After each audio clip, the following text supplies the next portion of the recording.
Sangai story na umnamaku amuhana taram noksari ngasi amuk ayamgi ngayak potharanabgidamak anauba Manipuri wari masa mapu duna laksari wari masa sigi maming laibak saubini nangdi wari masa sigi writer na R.K. Bidur haujik tami narasi wari masa laibak saubini nangdi imabo kauraduna Indu mangon ka khalli mamang thong khajitang ka thoklibado inthoklaga imung changlai ure soidana tawramlagani mahakna khanduna lakpado lukhum phaklangi khut manga muk wango famda naplaga semba phambaktugi mathakta khilliba mapuroibagi frame chanba photo aduda munna yenglaga ibe saubi leptuna lairami induna khangkau kaurakpaduda mikap hek phokpagum tawkhi nungsa sumang matolom le numit yamna theng le mabo hojik phawa iru mai thajadaba makhai sa isinga amata tawdribu ja loire hakchang sengdoklaga chak chakhom mama hungnaba tawse hairamlaga induna maning thong hangdoktuna thokhi singja khudap ani ahum pairaga changlai hungada mai howi punda ising lummi ibe saubi monghade haima yamna theng khraboire nokpet tauna soli sakhum nongkhum yengsin biram laga indu han khre ibe saubi iru mai thajaduna masa mau sengdokle sak ising di prel sandhya da tare dana mathanta soli ibe saubi khoigi engkhol makha hek thangbada indu khoigi yaikhom imung leibani adubu engkhol pak chawbani na kauna langna bada pak tagan badina te ibe saubi mathanta laibaduda indu amadi indugi mama nungsitombi hek lagtuna mahak kari sari kari thakli yengsinbirai ayukta nungsa marang kaina sai laisin nongkhai thang khotpa taude ibe saubi na soli tek koiduna thariba maroi mapang mana masing pambi singado thangjo ama paiduna makhong somli yamna sauba sunataba yamna pikpa sunataba thangjo kyam gaidagi wahengbam kunjona itai ma mase lauri haina na bathangjo haibaduni sijina ba nungaibani haiduna nongma purakhi makhutsu oina ibe saubina pairaga ingkhol koiba lamtu sengbagi thabak tawi mapuroiba birahari PWD da head clerk oirami kunjo mapuroibagi office ki samprasini taibungo haiduna luna kina taujai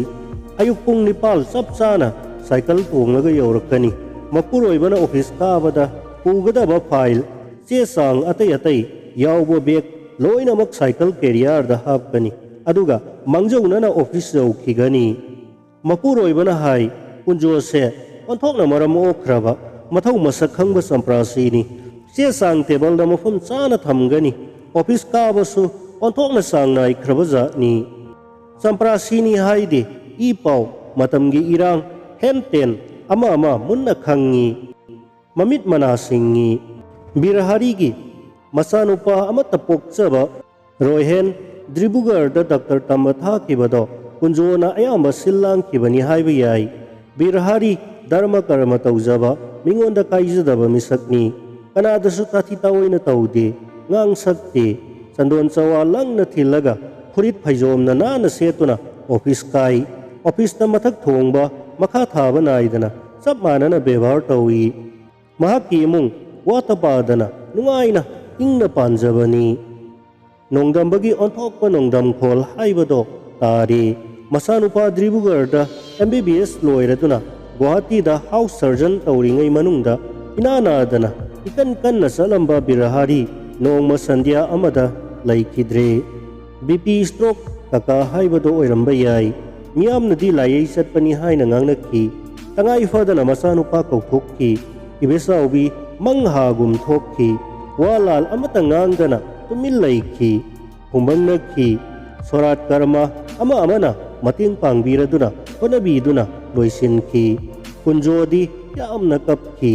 mahaku themjinba laina thokhi de khara lairaga masanupa mapung phana doctor oiduna thorakle ibe saubi awaba khara kokabagum tauki ꯄꯨꯟꯁꯤꯒꯤ ꯃꯇꯥꯡꯒꯤ ꯃꯇꯨꯡ ꯏꯟꯅ ꯃꯆꯥꯒꯤ ꯃꯃꯧ ꯊꯤꯕ ꯇꯥꯔꯛꯂꯦ꯫ ꯄꯤꯖꯒꯦ, ꯀꯠꯆꯒꯦ, ꯊꯥꯖꯒꯦ ꯁꯤ ꯉꯥꯛꯇꯅꯤ꯫ ꯏꯕꯦꯆꯥꯎꯕꯤ, ꯁꯥꯒꯩ ꯅꯥꯇꯩ, ꯀꯩꯔꯣꯏ ꯂꯩꯀꯥꯏ ꯇꯥꯟꯅꯩ꯫ ꯀꯩꯅ꯭ꯌꯥ ꯑꯣꯏꯕꯗ ꯃꯇꯤꯛ ꯆꯥꯒꯗꯕ 9 ꯊꯣꯛꯅ ꯈꯟꯅꯩ꯫ ꯁꯥꯒꯩ ꯅꯥꯇꯩ ꯐꯕ, ꯁꯪꯒ ꯇꯧꯕ, ꯃꯤꯅ ꯁꯛꯈꯪ ꯃꯥꯏꯈꯪꯅꯕ, ꯏꯅꯥꯛ ꯀꯩꯔꯥꯛ ꯈꯨꯟꯕ ꯏꯃꯨꯡꯒꯤ ꯅꯤꯡꯉꯣꯜ, ꯃꯁꯥꯁꯨ ꯂꯥꯏꯔꯤꯛ ꯌꯥꯝꯅ ꯍꯩꯕꯤ, ꯀꯣꯂꯦꯖꯀꯤ ꯑꯣꯖꯥ ꯑꯣꯏꯕꯤ, ꯇꯣꯂꯣꯞ ꯆꯥꯎꯅ ꯆꯥꯕꯤ ꯑꯃ ꯃꯃꯧ ꯑꯣꯏꯔꯦ꯫ ꯂꯩꯀꯥꯏꯒꯤ ꯃꯆꯦ ꯃꯅꯦꯝꯁꯤꯡꯅ ꯊꯥꯒꯠꯅꯈꯤ꯫ ꯅꯔꯥꯏꯕꯛ ꯐꯩꯗ ꯀꯣꯏꯕꯦꯝꯃ, ꯃꯁꯛ ꯃꯇꯧ ꯐꯖꯕꯤ, ꯂꯥꯏꯔꯤꯛ ꯍꯩꯕꯤ, ꯇꯣꯂꯣꯞ ꯆꯥꯎꯅ ꯆꯥꯕꯤ ꯑꯃ ꯅꯃꯧ ꯑꯣꯏꯅ ꯍꯦꯛ ꯐꯪꯉꯤ꯫ ꯅꯆꯥꯅꯨꯄꯥꯁꯨ ꯗꯥꯛꯇꯔ ꯑꯆꯧꯕ ꯑꯣꯏꯔꯦ, ꯊꯥꯎꯁꯨ ꯊꯥꯛꯄ, ꯁꯔꯦꯡꯁꯨ ꯊꯣꯡꯕ ꯍꯥꯏꯕꯗꯨꯅꯤ ꯏꯕꯦꯝꯃ꯫ ꯏꯕꯦꯆꯥꯎꯕꯤ, ꯂꯥꯏ ꯇꯤꯟ ꯅꯤꯡꯉꯤ, ꯑꯃꯥꯡ ꯑꯁꯦꯡ ꯈꯥꯏ, ꯙꯔꯃ ꯀꯔꯃꯗ ꯂꯨꯞꯆꯩ, ꯃꯄꯨꯔꯣꯏꯕ ꯂꯩꯈꯤꯗꯉꯩꯗꯒꯤ ꯉꯥ ꯍꯦꯜꯂꯦ꯫ ꯏꯀꯨꯏ ꯀꯨꯏꯗꯅ ꯃꯍꯥꯛ ꯈꯪꯂꯛꯏ꯫ ꯏꯅꯥꯛ ꯈꯨꯟꯕ ꯏꯃꯨꯡꯗ ꯀꯦꯊꯣꯛ ꯉꯧꯊꯣꯛꯅ ꯌꯣꯛꯂꯛꯄꯤ, ꯃꯅꯤꯡ ꯇꯝꯅ ꯂꯩꯔꯛꯄꯤ, ꯂꯥꯏꯔꯤꯛ ꯂꯥꯏꯁꯨ ꯍꯩꯕꯤ ꯃꯃꯧ ꯑꯗꯣ ꯃꯩꯇꯩꯒꯤ ꯆꯠꯅ ꯂꯣꯟꯆꯠ, ꯌꯨꯝꯕꯥꯜꯂꯣꯟꯒꯤ ꯃꯍꯩꯗꯤ ꯇꯝꯂꯛꯇꯦ꯫ ꯂꯥꯏꯅꯤꯡ ꯂꯥꯏꯁꯣꯜ, ꯑꯃꯥꯡ ꯑꯁꯦꯡ ꯈꯥꯏꯕ ꯈꯪꯗꯦ꯫ ꯑꯥꯖꯀꯥꯜ ꯍꯥꯏꯕꯗꯣ ꯄꯥꯎꯗꯔ ꯊꯥꯗꯨꯅ ꯆꯠꯄꯤꯅꯤ꯫ ꯃꯃꯧ ꯅꯨꯄꯤꯒ ꯄꯛꯁꯟꯅꯕ ꯌꯥꯗꯦ, ꯘꯥꯠ ꯆꯥꯟꯅꯗꯦ꯫ ꯃꯆꯥꯅꯨꯄꯥꯗꯣ ꯃꯃꯧ ꯅꯨꯄꯤ ꯃꯦꯝ ꯁꯥꯕꯤ ꯑꯗꯨꯒꯤ ꯈꯨꯗꯣꯝꯕꯤꯗ ꯂꯩꯈ꯭ꯔꯦ꯫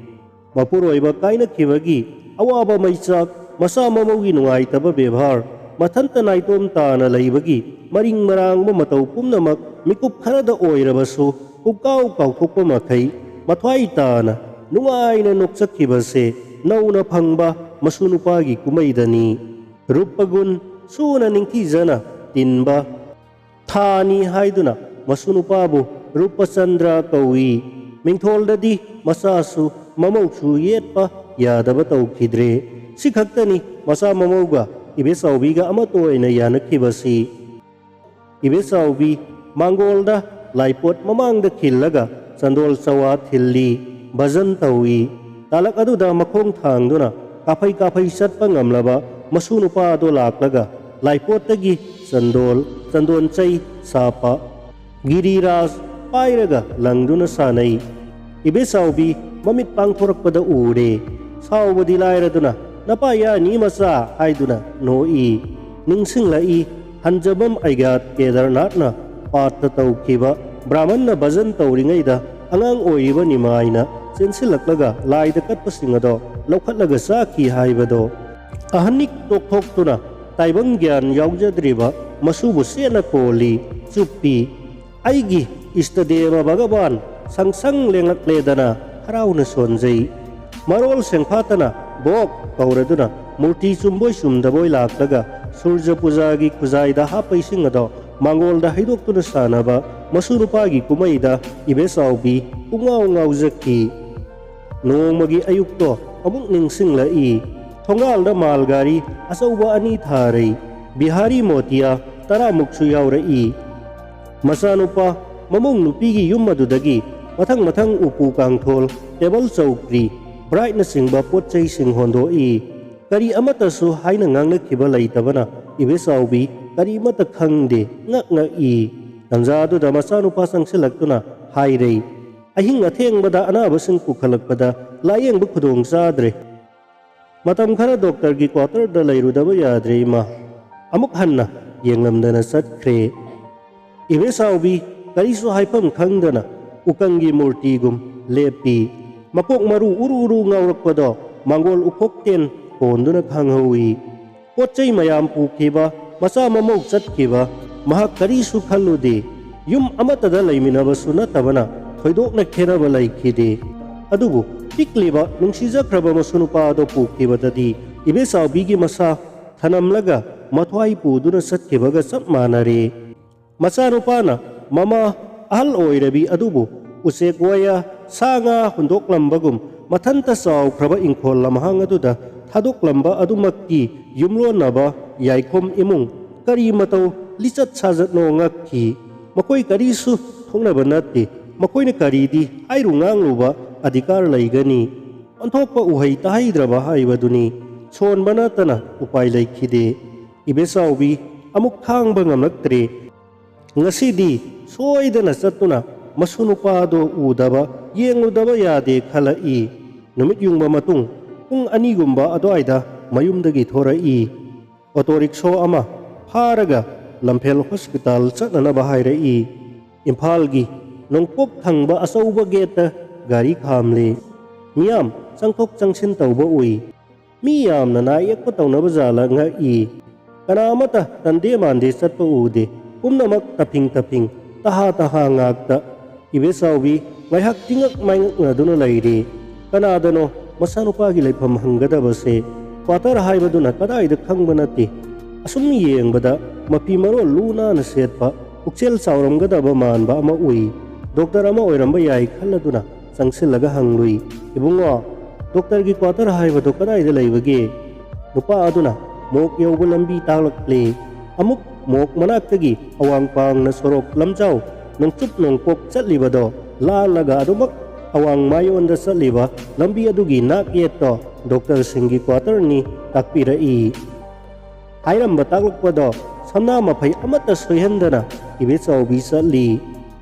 ningtham thagi matamni numit nganna taki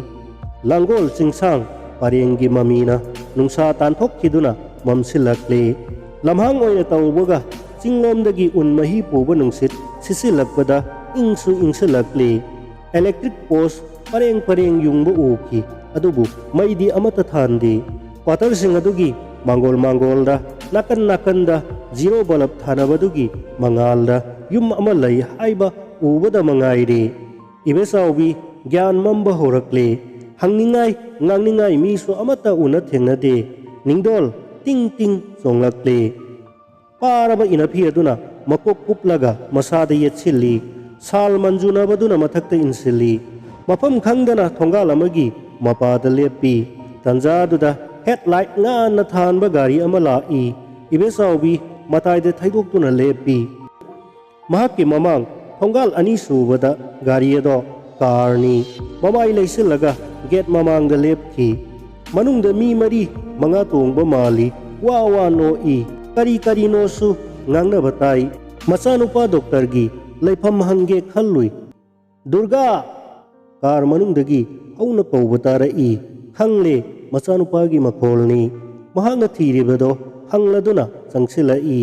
gate hangdokhi kar thaujin khre tanna muk gate lonsin khi ibesawbi parap changsila durga kauki pungningi akanba ihulna laksin khibadagi pakhonjeldo hajin khre ison soli durga su tunamak imungda changkhre amamba ayingba amadi lonsin khraba gate tamak ngaihori ibesawbi gate ki masai kanna pairaga ngaihak gyan tadana lepi usinnasina masunupagi manaktadi yaure masunupabu ubadi phangdre makok ngaurai haifam khangdana ihang batarang amada masado itaw bagum tawi mamit uisilaga khangi sor sang na hondoi phangjet chetna laksille amamba marak aduda makong thangdorai aduga matomta murum soli aimuk laibak phabi mama sibu kadaida leramgadagi asumna ibesawbi tapna lakli